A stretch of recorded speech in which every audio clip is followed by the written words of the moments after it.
Největší kruhový objezd v České republice a zároveň centrum jedné z nejprestižnějších lokalit v Praze. To je Kulaťák.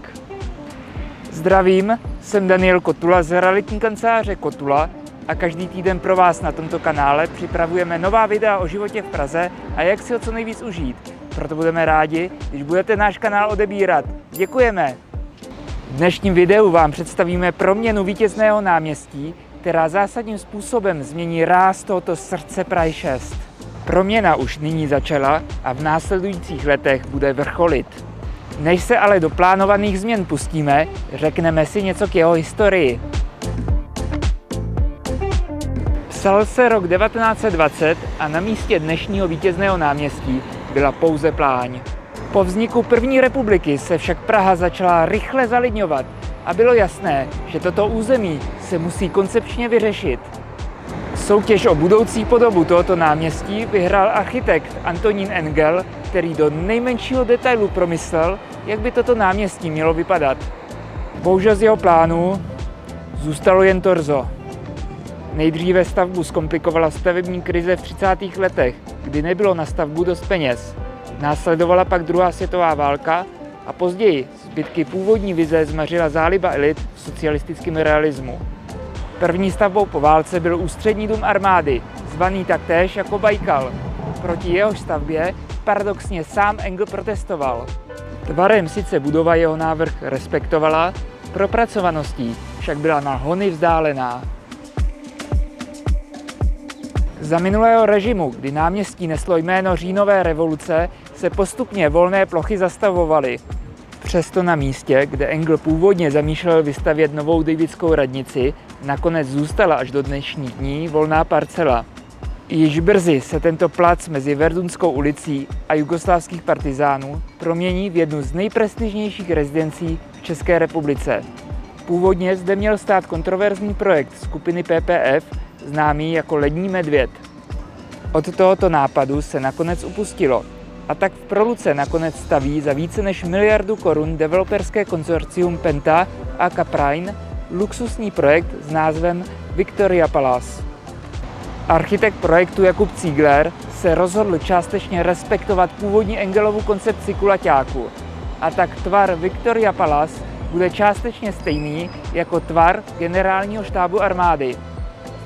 Tím však jakákoliv podobnost končí. Na místo radnice zde bude jedno z nejluxusnějších bydlení v Praze. Posuďte sami, 1 KK zde pořídíte za 8 milionů korun, 2 KK za 14 milionů a 3 KK o 80 metrech za 20 milionů korun. A pokud byste chtěli garáž, připravte si 850 000 a na sklep budete potřebovat další 250 000. V nejvyšších podlažích pak budou penthousey s výtahem až do bytu a s výhledem na Prahu a Pražský hrad. U těch zatím cena známá není. Veřejnosti pak budou sloužit komerční prostory v přízemí. Najdete tu supermarket, pobočku banky a telefonního operátora nebo lékárnu. Pro většinu smrtelníků nebude bydlení ve Victoria Palace dostupné. Přesto ale na Kulaťáku vznikne něco dobrého i pro běžné lidi. V následujících letech totiž Kulaťák projde kompletní změnou charakteru tak, jak ho známe nyní, kdy je to pro nás rušná křižovatka, na které nechceme strávit ani minutu navíc. Podle vítězného návrhu architekta Pavla Hniličky bude ze středu náměstí park, kde budou lidé rádi trávit volný čas.